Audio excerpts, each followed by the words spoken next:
Hey guys, how's it going? Well, I have an interesting topic today. Longtime YouTube commenter on my videos by the name of Donald Whitehead made a very interesting comment the other day, which I would like to share, discuss, and explore. So, because I have one piece of technology, um, which is my phone. My phone serves as my camera, my internet source of entertainment, everything. So I don't have a laptop. I don't have another device where I could read off of it. So what I have to do is I recorded myself reading out his comment because I want to make sure that I do it justice and repeat what is exactly what he said, because he makes some really interesting points. So I'm going to read that for you now and show some pictures. And then when it's finished, I'll get back to you and we'll discuss what he has to say. As for Bob Wells, I would take his advice with a large grain of salt. Lately, he's been giving some very irresponsible and downright dangerous advice to would-be nomadic van dwellers considering making the change. He exhorts all to just do it, which is both cynical and disingenuous. He asks, why would anyone want to spend their lives working at a job they hate just to spend their last 25 years in comfort? That's right. Tell all the youngsters to forget about building a meaningful career, forget about raising a family. Spend your lives instead bouncing from one low-paying menial job to another so they can spend their final years in grinding poverty and physical discomfort. And forget about buying health insurance. If you need emergency treatment or surgery, don't worry, the taxpayers will always pick up the tab. Easy for him to say. He worked all his life in a career he obviously enjoyed and retired in comfort. And forget about safety and danger. Those words are illusions. His words, in brackets. Safety and danger are opposite ends of a spectrum. And if both are illusions, then life and death must also be illusions. Well, that was interesting. So, I'm kind of two minds on this. On one hand, I agree with what Donald's saying. It's not wise to live your life without a safety net. And if you're just working Joe jobs for minimum wage, you're always going to be a financial precarious situation. And inevitably, things go wrong, and you may need thousands of dollars to replace your van or replace the transmission or engine or whatever. And if you're stuck in a Joe job with no skills, you're kind of in deep trouble. And I'm very fortunate to be in Canada, where our medical system, you know, if you have a life-threatening injury or something very serious that you need to deal with, a disease, even if you're flat broke, the medical system, with all its faults, believe me, it's not perfect, but you will not owe a dime. Canadians, if you have cancer, or if you have a serious disease, or you're in a car accident, and you're covered no matter what.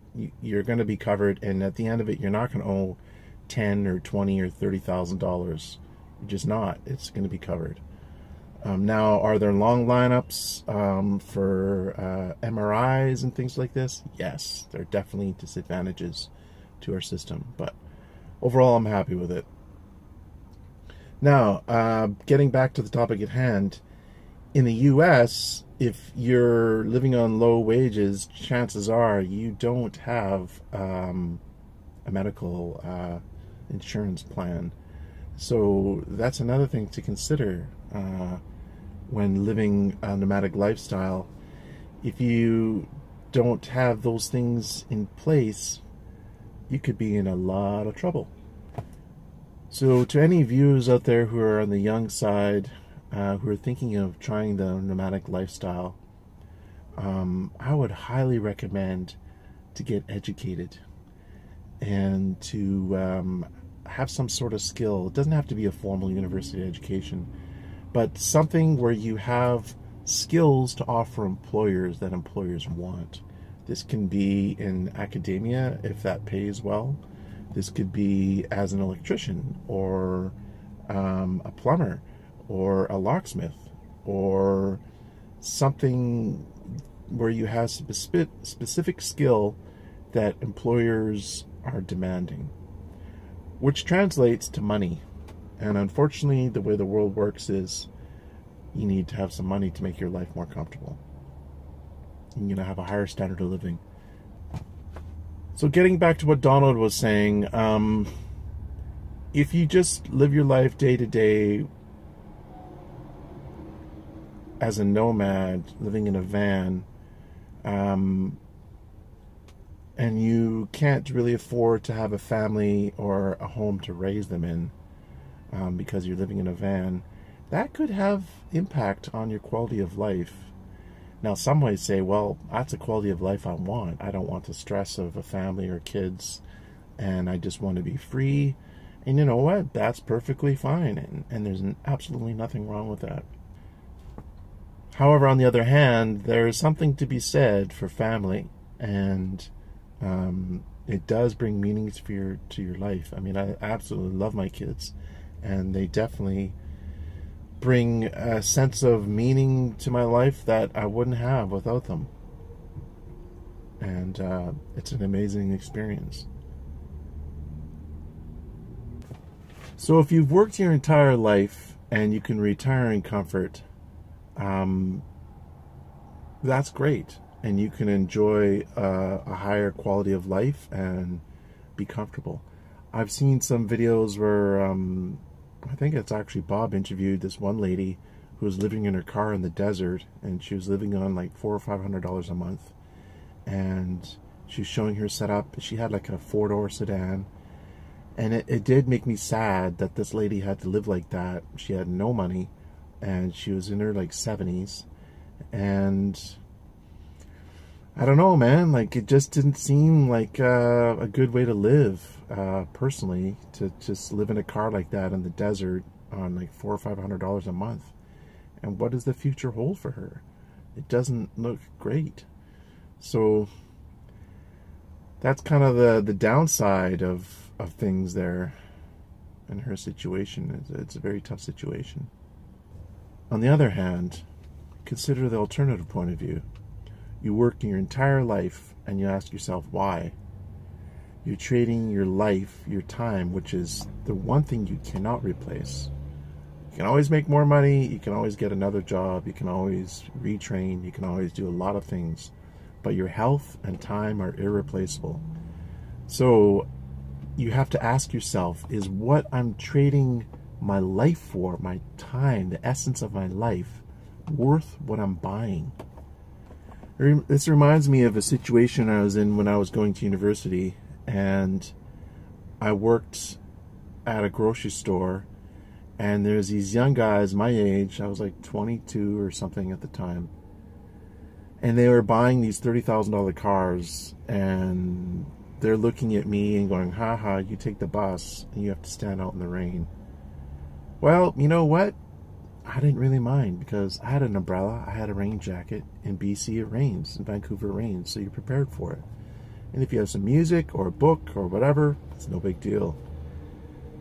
And when I was done all my university career, I could quit that job, which nobody liked, and there's a lot of bitter people there.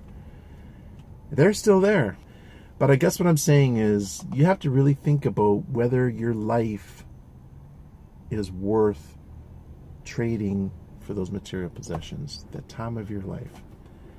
And I think that's the point that Bob is trying to make, is that you only get one life. And my personal opinion is, when you die, you're dead.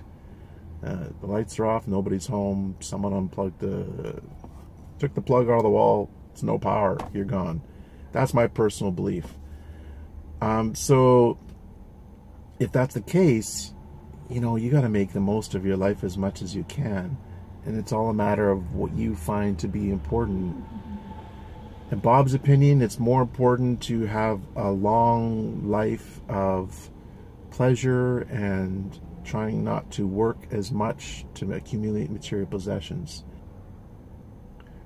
Now, when you get old in that situation, you're going to be in more discomfort because, you know, your body fails. You got to go to the bathroom all the time. Your bones hurt. I don't know. I'm not old. I'm not that old, so I don't know. But I gather that it's not a pleasant situation. And the more money you have, the more comfort you can have. So for Bob, he would rather have, you know, 40, 50 years of good quality of life in the last 10 or 15 years or whatever. Maybe the quality is not as good. So it's a trade-off you have to make. And you have to make that choice. What is going to be better for you? So I hope I did justice to Donald's discussion. And it's something to think about, you know. What are you going to do? What's your choice? I'm interested to hear what you guys think. Please leave me a comment in the comment section below. Thanks for watching, guys. Take care. Have a great night.